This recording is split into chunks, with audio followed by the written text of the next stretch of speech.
Okay, rock to point video. Time for a rock to point. I don't know where I got this rock. I can't remember. It's a Texas chert of some sort. We'll see how it goes. Looks like there's a big crack in it, but I think most of it's pretty good. I think. Let's see. Hopefully it'll be a nice root beerish type of chert. It's got that same patina that root beer gets. So we'll see.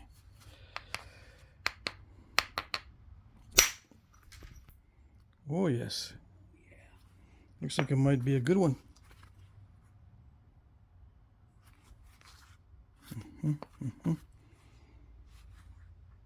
But that might be the best piece.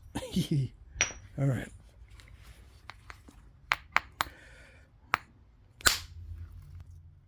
So yeah, people want to see rock to point videos a lot of times because they want to know how to go from thick to thin. What is the proper procedure? The proper procedure is first, get a lot of rocks. Second, break a lot of rocks. And then eventually you'll get used to it. It takes practice. There's no one set way to do this.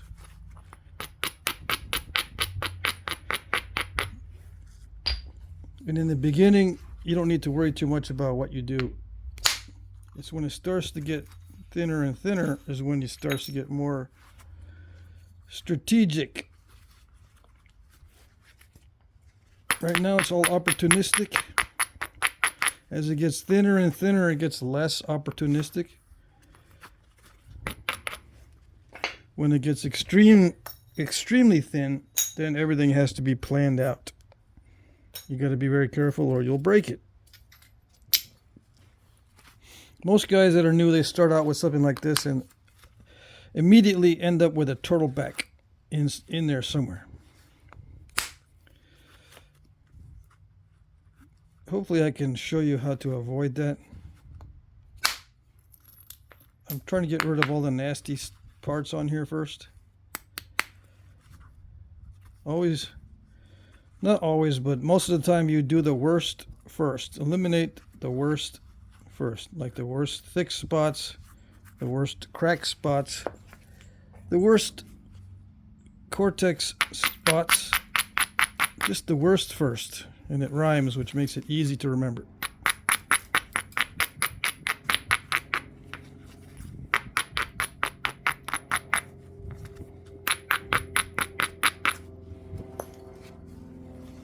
So the worst thing right now is that crack right there. And the thickness, of course. If I can do both at the same time, that'd be awesome. Take care of a thick spot and get rid of the crack at the same time, but I don't know. If I hit it here, I might be able to drive a flake this way.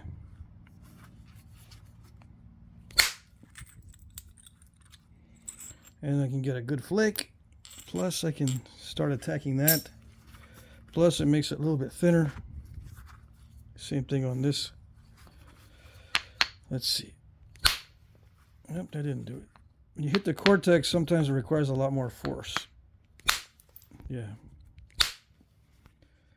It's too soft. The cortex is too soft. It's stopping the flakes from traveling. So, you got to hit where there's solid rock and not the cortex. So, I'm going to peel some of that cortex off.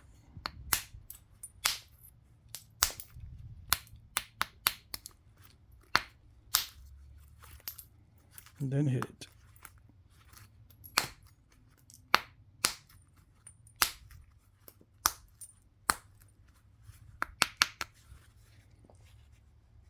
Where is it?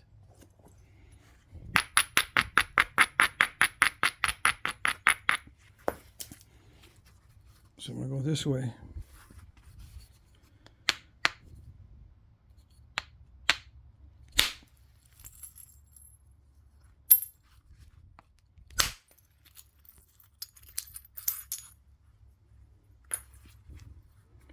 So we're getting there slowly. All right, let's see.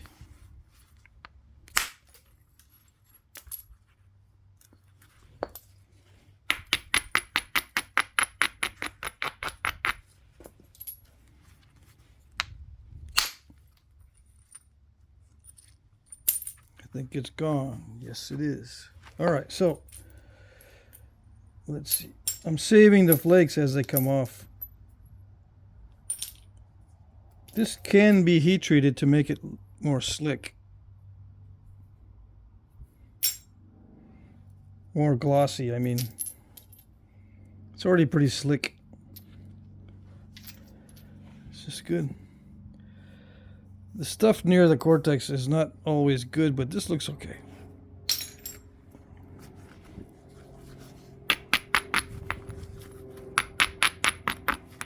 So now I have many options. I can hit wherever I want, basically. But I try to thin the ends down first, so that's what I'm going to do. I could try to make a turtleback on purpose, just so I can show you how to get rid of it.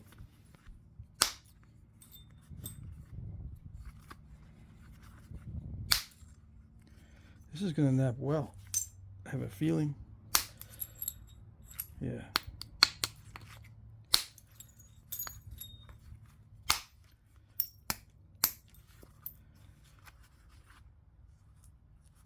So that end got thinned down. Now let's do the other side.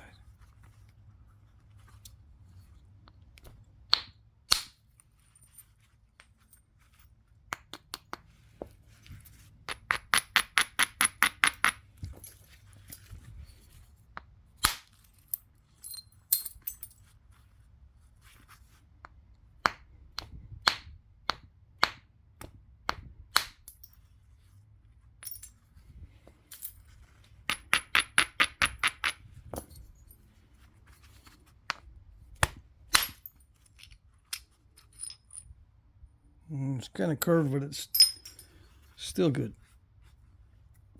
for a little arrowhead. I got to make a bunch of little arrowheads anyway.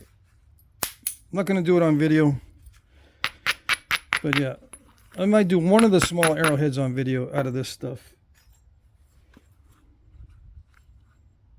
Yeah. But the reason why I don't do a lot of those smaller ones on video is because when it gets down to thinning the little small ones, I don't like to be distracted. They break really, really easily. Okay, so this is a good lump there. I can attack it from here.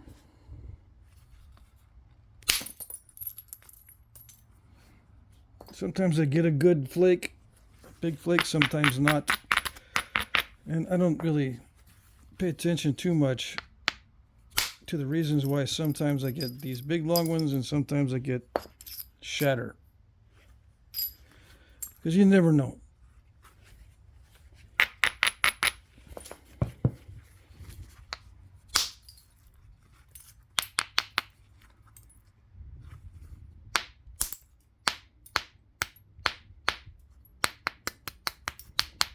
I found out where this came from. This came from a website called flintknappingsupplies.com.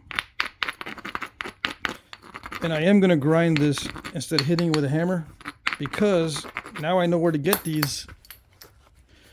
I can get another one. I'm going to wear through this in about a month. Probably in 2 weeks. I'm going to start wearing through this. So I'll probably have to get one of these every month. Now I could get a solid copper.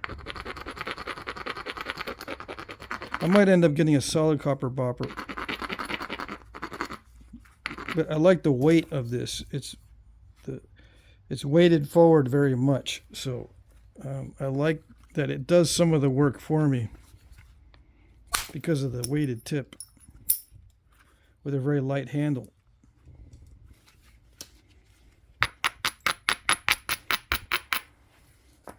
Because I got a lot of stone to spall coming up in the next few months. That's low quality stuff, so it's gonna eat through the tools quickly. This is high quality stuff. I've got a lot that's low quality that I'm getting from a friend of mine, so I'll be wearing through the bopper quickly.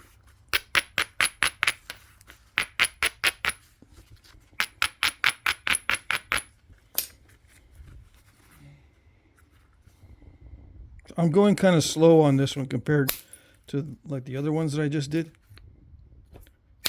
Just so I can show you what I'm doing more clearly.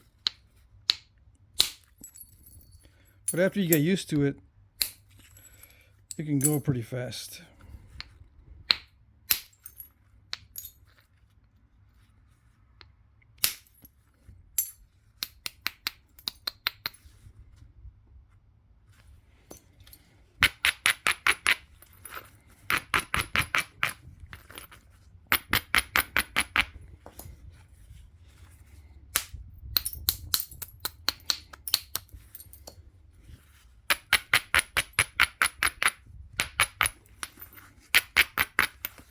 I like to set up a lot of areas first. Well, it's not really setting up. I like to abrade and knock off delicate areas so that I have a lot of opportunities, and I'll just go around and knock on each opportunity before I do this again. Instead of creating an area to strike with each strike, I just get rid of all the weak areas and opportunities will pop up. And I'll just hit each spot that looks good.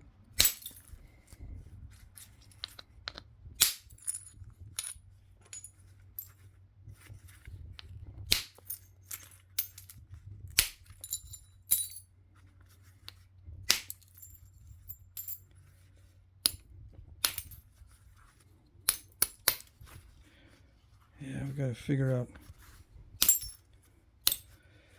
the material a little bit here. I can't be forcing the flakes inward too much because that's what happens. A little bit too much inward force.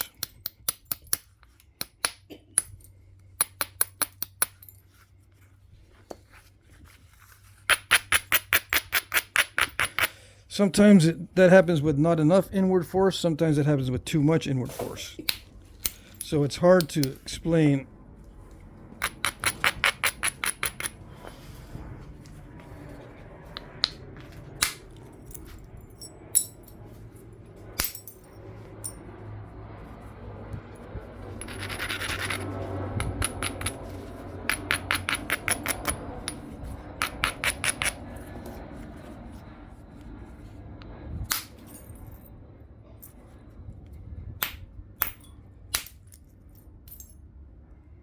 How can you tell a difference if it's too much inward force or not enough? The only thing I can tell you is if just by feel,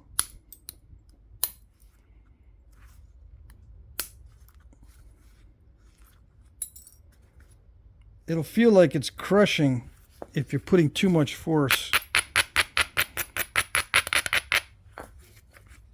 inwardly. And it'll feel like the flake is too easily removed if there's too little force. So I should have hit that harder, for example. But it's very hard to explain because you go by feel.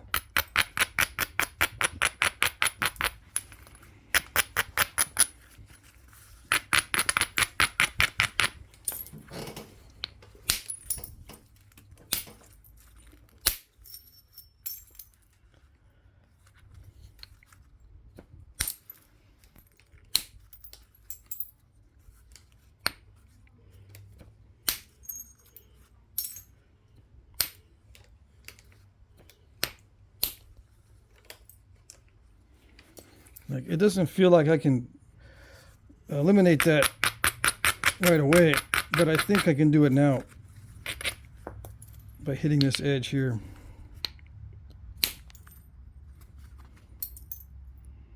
I did get rid of a lot of it.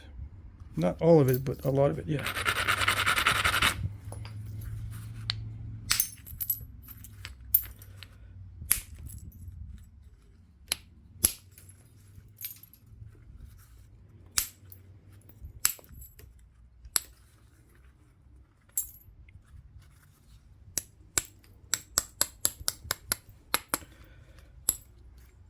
So I didn't have any major turtlebacks on this one.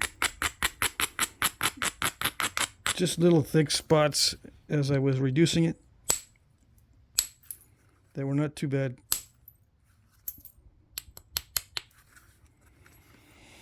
Okay, I'm going to leave the tip thick because I have a tendency to ruin the tip if I start thinning it too soon.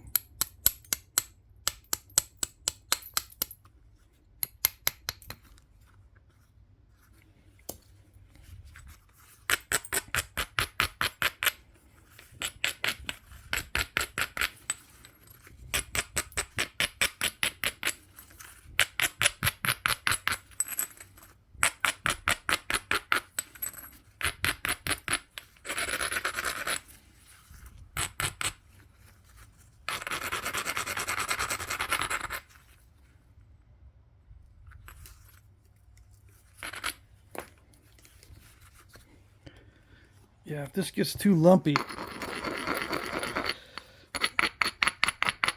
it doesn't act right. Okay.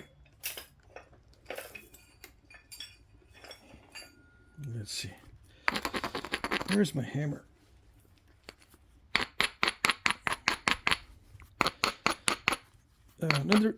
One reason why I don't like the hammer is if I hammer this, it starts to overlap in some areas. You get copper overlapping.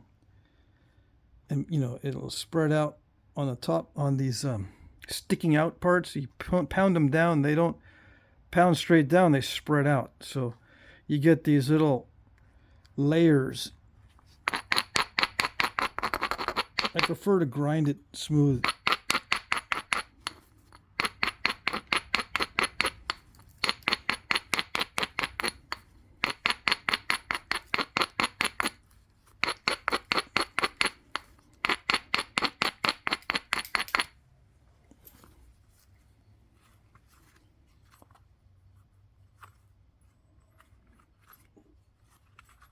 Alright, so this is high grade material, but it can snap in half, so I gotta be careful about how far I go with the billet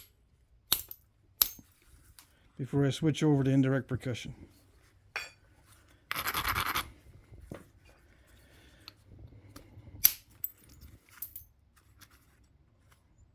If I feel like it's getting too difficult with the billet, I'll switch.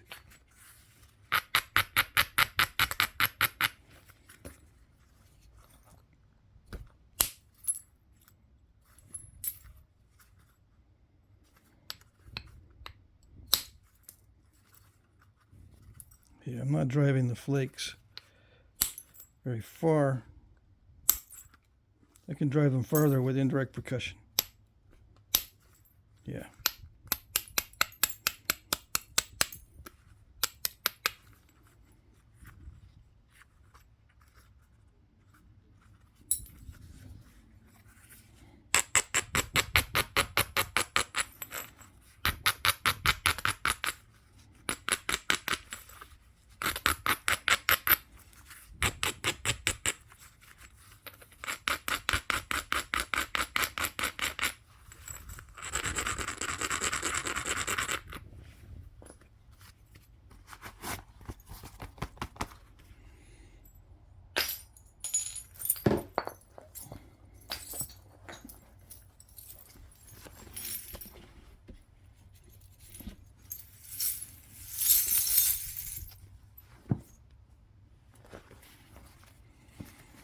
Okay.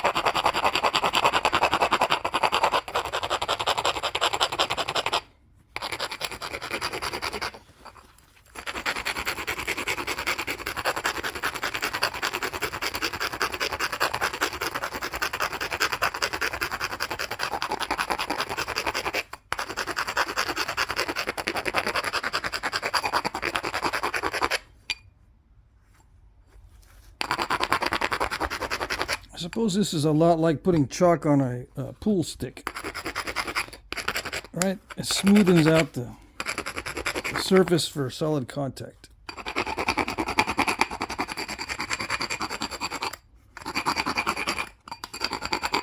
If it's all lumpy, the contact is not solid, and it messes with the energy that you think you're delivering. You're not going to deliver the proper amount of force to the edge if it's all lumpy.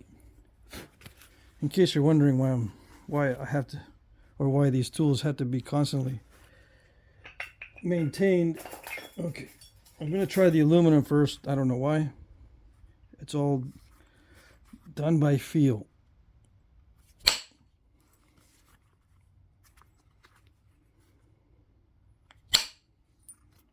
I feel like I can do this with aluminum, but if not, I'll switch over to something else like steel, or maybe back to the billet, or a smaller billet, a bopper or something. I mean, not a billet, but a bopper.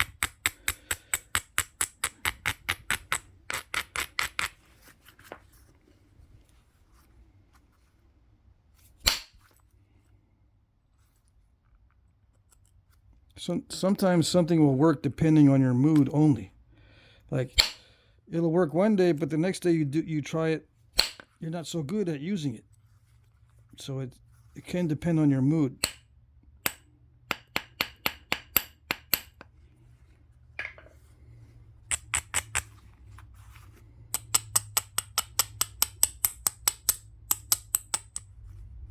No, this is the kind of mess ups that I do on the tips, which I can probably figure out how to fix it. I have a feeling that I'll have to have a whole new tool set designed specifically for the tips of my points if I get down to the nitty gritty and figure out what's happening. I've thought about it many times, and I'm thinking I'm going to need a whole different tool set for this upper 20% that's totally different from the other portion, because the tools that I use for the lower portion don't really work well on the tips. All right.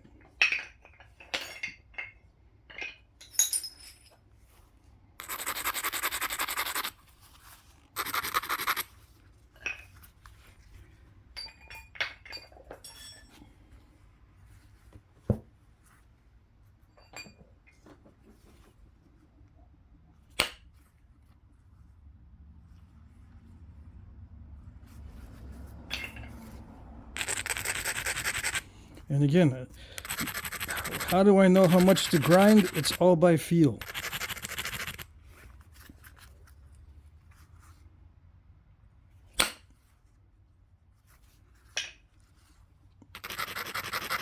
Yeah, I can observe the result, but observing the result doesn't get you all the way there. You've got to have the feel for it. I've tried to analyze it by the result, and all I get is confused, because sometimes it's the stone. It's not the technique. Sometimes it's the stone and not the tool. Sometimes it's just the contours of the stone that are so subtle that you can't notice it with the eye. But you can notice it by the way it seems to be responding to the hits. By feel.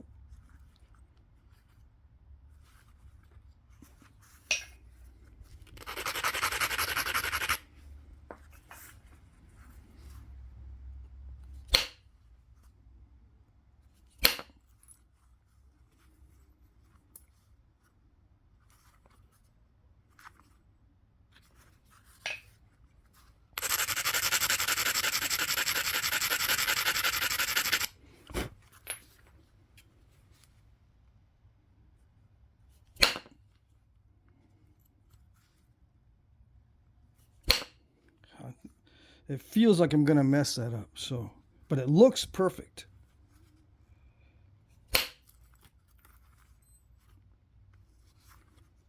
So I didn't hit that again in the same spot.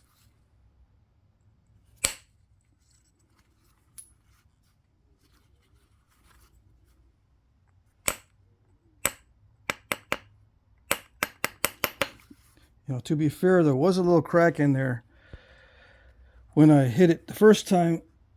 I don't know what I did the second time, but I said, you know, it looked like before I cracked it that it was perfect. But I cracked it and I went, well, maybe it'll still work. I think I hit it again. I said, no, it's not gonna go.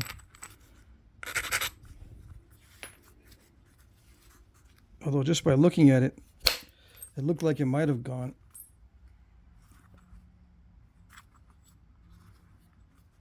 So I don't always go by the way it looks or by the result, the way it looks. How did it feel when I removed that flake?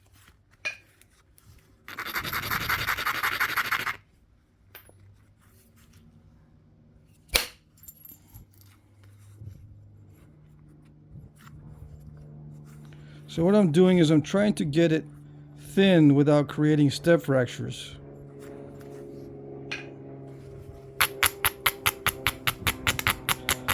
And the way you do that is you try not to do too much.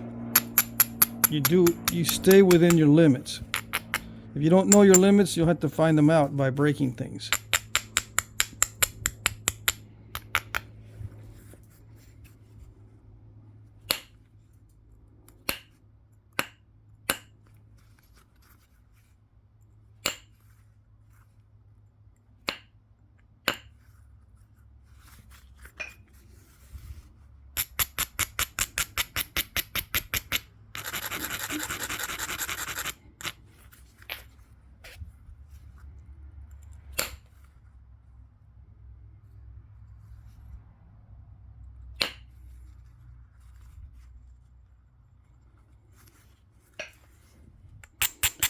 Yeah, see, it looked like it would have gone well, but it didn't.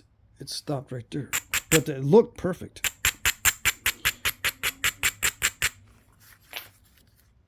To me, anyway.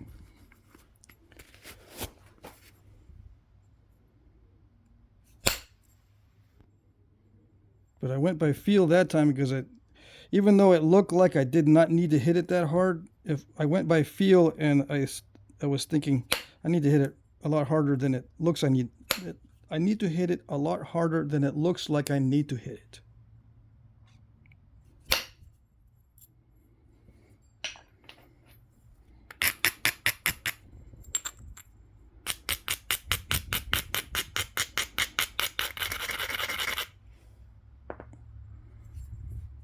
Let me do the aluminum on the lower portion.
Yeah, I don't know why I wasn't responding. Some of you guys think that you know why things happen. And if it works for your stone, that's fine. But if you're looking at what I'm doing and you think you know why something's happening, you don't really have the first eye view or the feel of it. I don't know how to explain. You don't know what's going on exactly. So, if you are trying to figure out what to do with your stone by what I'm doing with mine, if you're just looking at it, you're not going to get the whole picture. I'm going to keep saying it over and over again. It's got to have a large feel component to it. You can't just learn it just by looking. Although you have to imitate it, the fine-tuning comes from the feelings of how it's napping.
All right, I got to start thinking about what I'm going to make.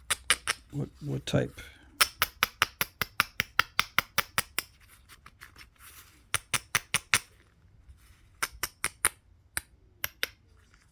I really don't want to break it, so I'm not going to thin it down much more. A lot of my points these days are not as thin as I think I can get them just because I'm backing off so I won't break it. I really don't feel like breaking it.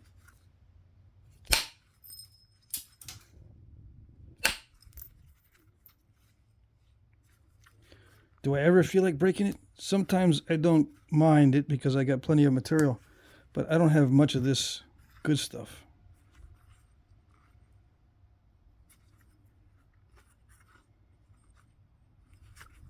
If I have plenty of material, then there's a whole different feel to it.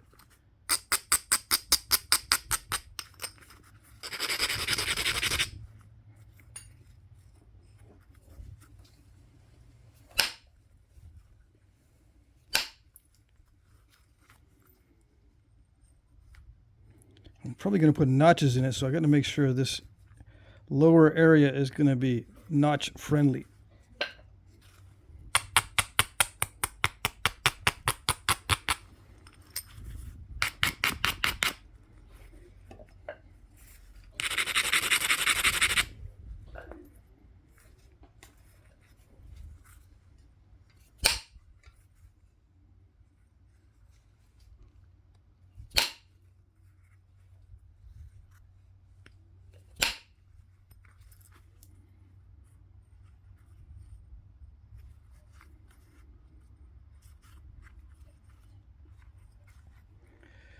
Yeah, let's see. Should I do part 1 and part 2? Yeah, I should do part 1 and part 2.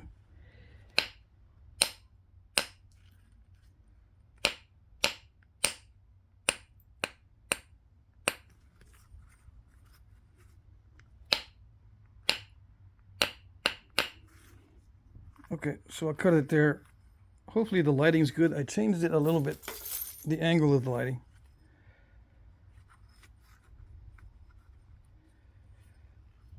This one is a little bit, it's not as clean as that side, but I'm just going to leave it.